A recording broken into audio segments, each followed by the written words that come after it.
he never thought it would go to this place in his life. Like this was, this is the rabbit hole.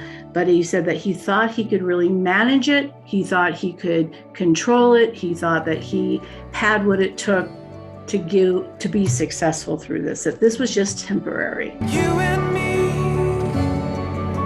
chasing down forever after.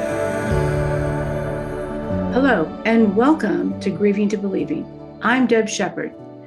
There is no greater loss than that of a child, no matter their age or circumstances. My mission is to bring parents peace and to know without a doubt their loved ones are still giving them messages from the other side. I do not know who I'm going to be reading for today, but a parent that has lost a child.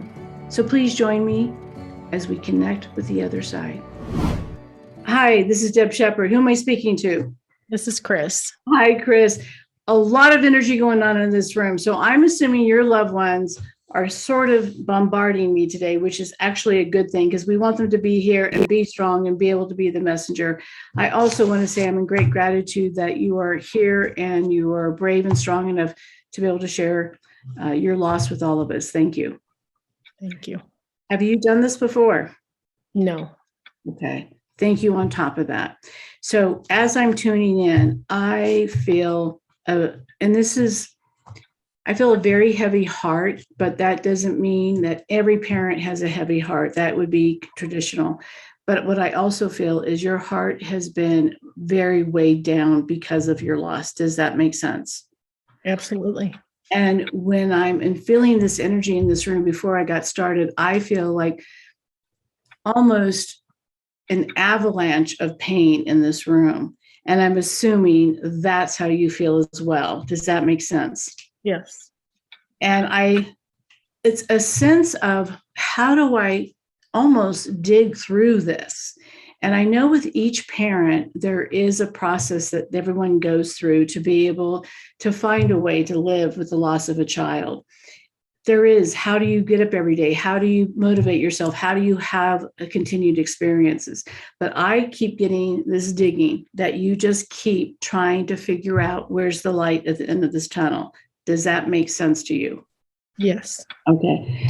You have a lot of people around you that's passed as well. Is your mother passed? Yes. Okay. Strong woman. And I'm not sure how connected you were, but she is a very strong person coming through. She's got her arms crossed going, I am so sorry. I'm here to help support you. And the feeling I get is she may not have always understood things in the right way here. I'm not really sure, but I feel as if she's trying to be that rock for you. She's trying to be that advocate for you. Did you lose more than one child? No. I keep getting you have more than one person over there that's young. So for whatever reason, I'm getting another.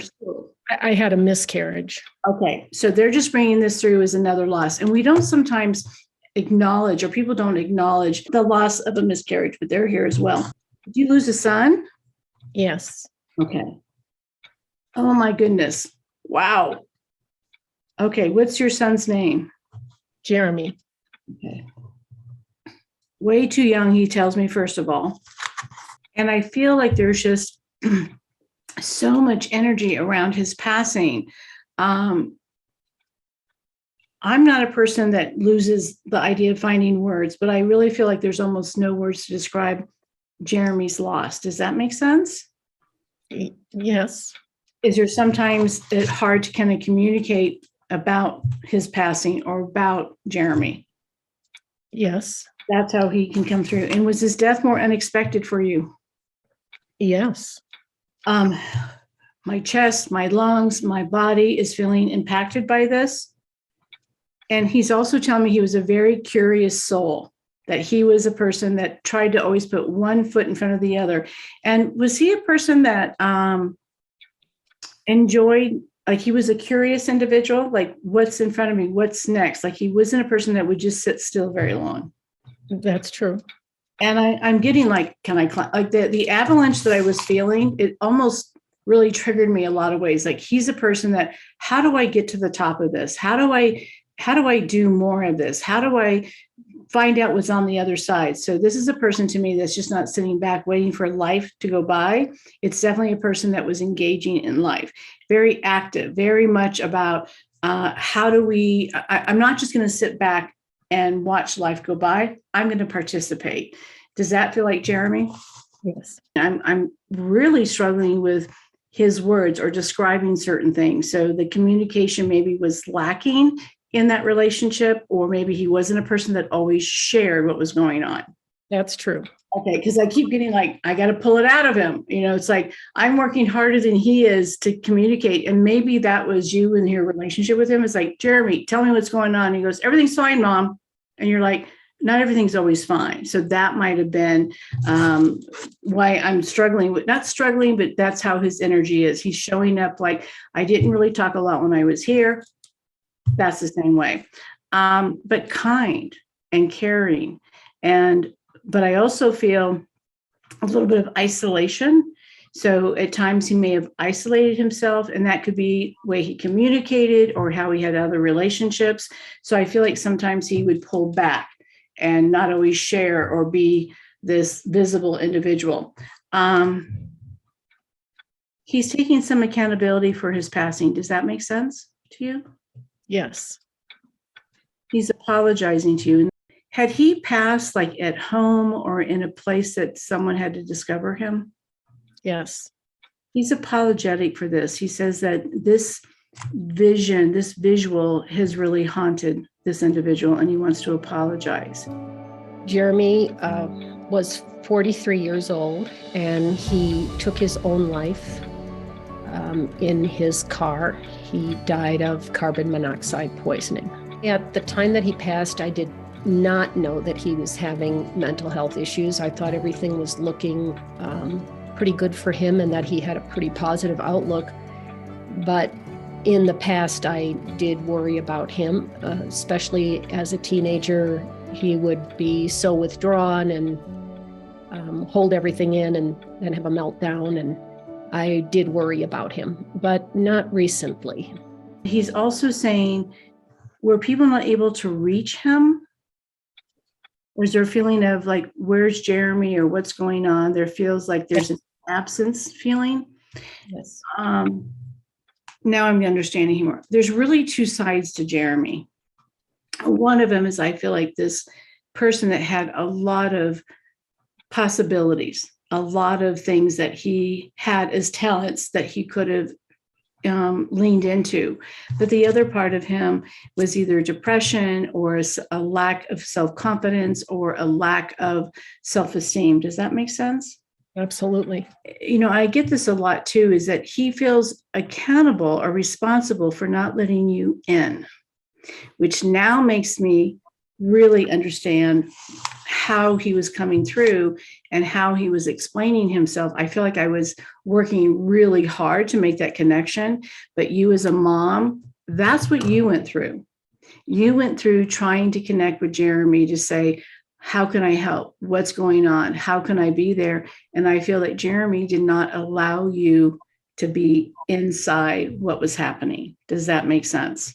Yes. Okay. So now it's making sense to me about his personality and you as a mom, because as a mom, we want to know, how can we be there? My job is to protect you. My job is to help you through life. My job is to help you know that there's a future. He says that I didn't give you any allowance to be there. There is nothing that I gave you to say, yeah, Mom, I need help. That's true. And that he's apologetic for that because he knows, he says, looking back, he knows that it would have been hard for you, but he says, I know that you would have walked on water, on glass, and gone through whatever it took to jump through hoops to make him okay. He was worried that he would disappoint you, fail you, and that you would judge him. He says, now I look back and realize that's not my mom. That my mom would have been my best friend and held my hand and helped me through this. I am so deeply sorry that I did not give you the opportunity. He says, you were always there. You always gave me a safe place to land. You always tried to be my cheerleader. You gave me advice. Even if I didn't want to hear it, you always gave me the ability to say, I have choices. And he says, I didn't give you that chance. And I'm getting, it feels like 3 to 5 months before his passing, there was a lot going on. And this could be just his own processing, how he felt, where he was in life. He never thought it would go to this place in his life. Like this was, this is the rabbit hole. But he said that he thought he could really manage it. He thought he could control it. He thought that he had what it took to be successful through this, that this was just temporary. That's what he told himself. This is just temporary. He now understands that it wasn't temporary, that he was making some choices that continued to have that effect of that snowball going down. I keep getting snow for whatever reason. So I don't know if that's something with him or that's a metaphor, but this keep getting of this snowball effect that happened to him. He is at peace. He said sometimes it wasn't always easy here for him. He says sometimes fitting in could be a challenge for him. He says, but he never felt like you expected him to fit in. You just wanted him to be happy, without a doubt. Is your dad also passed? Yes. Did he serve in the military, or was he a person of uniform? Because he's here as well to say that they're both there with Jeremy. You want Jeremy here, bottom line. But Jeremy's bringing through other people. He says that you weren't sure if you really believed in mediums. That's true. He says that you did this to figure out if he was really there, because I know nothing about you. And that if this was true, Jeremy would come through. That's true. Okay. I love it. He goes, gotcha, Mom. And why am I smelling gasoline or a vehicle? He died in his car. Okay. So he's bringing this through, and it could be something about someone went in and turned the light switch on and saw him, or there's something about where he was located, and they're bringing this up. Okay. For validation. Smart kid, big heart. I just feel like he may have dealt with whether depression or addictions or self-esteem. This was his kryptonite. And I feel like he was almost ashamed or embarrassed to talk that there was something that he needed to work on. And I'm a big advocate for mental health. And I feel like with him, it was, I don't want to admit that I need help. And I think it's very prominent with sometimes young men or men in general, where they don't want to go there. And that's why he keeps talking about, I'm so sorry, Mom. I'm so sorry that I didn't trust you enough that you would take care of me, because I know without a doubt, if I would have picked up that phone, you would have rescued me in a heartbeat. Jeremy says, you wonder a lot if he hears you. That you do talk to him, but you're wondering in your mind, is it really true? And he goes, Mom, don't ever stop. Don't ever stop. And what's the connection? It feels like a red rose, but it doesn't. Is there a connection to the red rose? There is. He just wants you to know that this is without a doubt him. And Jeremy is not, and on one level, he reminds me of my son a little bit. My son is the one that, hey, how was school? How's work? Oh, it's great. Things are fine. It's never this deep conversation that I have with maybe other girls or other people where there's this talkative. And Jeremy is definitely that kind of soul. It's like he keeps it in. And so that's how I felt with him in the very beginning. Like, okay, you're here. You're on. Let's show this. When you are trying to connect with him, remember it may be very quiet how he shows up. He's not going to be the one that's going to shake the world or rock the world. He is definitely going to be very subtle when he gives you these messages. So know that when you're feeling him, thinking about him, when you're just wondering, I wonder if he's listening, there is no doubt that he's right there with you. Okay? What's fascinating is that the people watching are not going to know. We had so much activity going on before we got started. And I think that's Jeremy's I always believe that these things happen, not always for a reason, but I do understand that there is a blending of information for us to understand. He knows that you're doing this alone. He knows that his dad's not there, that you are not connecting with other people who have lost children from suicide. And I truly believe that suicide is a mental health. You didn't fail him. And I know it's really hard to share and really hard to express what you've been through, because suicide is always the question that never gets answered is why? Why did they do this? Why didn't they pick up the phone? When you are connecting with other families and parents, it makes you feel like you're not alone and that you are not the person that caused his passing. Because that is huge when there's a loss of suicide. You're not alone. Thank you. So what do you want to ask Jeremy? I don't know. I just miss him so much. You're supposed to. Yeah, And Dad misses you so much.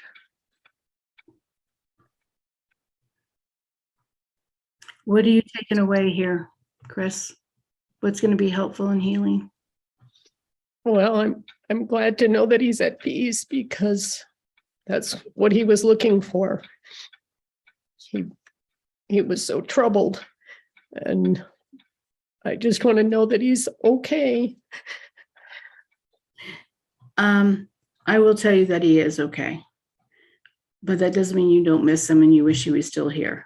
And that risk taker to me is, maybe he should have taken risks, not should have, but maybe if he would have taken a risk and talked to you or somebody, it would have been a different outcome. But, you know, Jeremy is a good guy.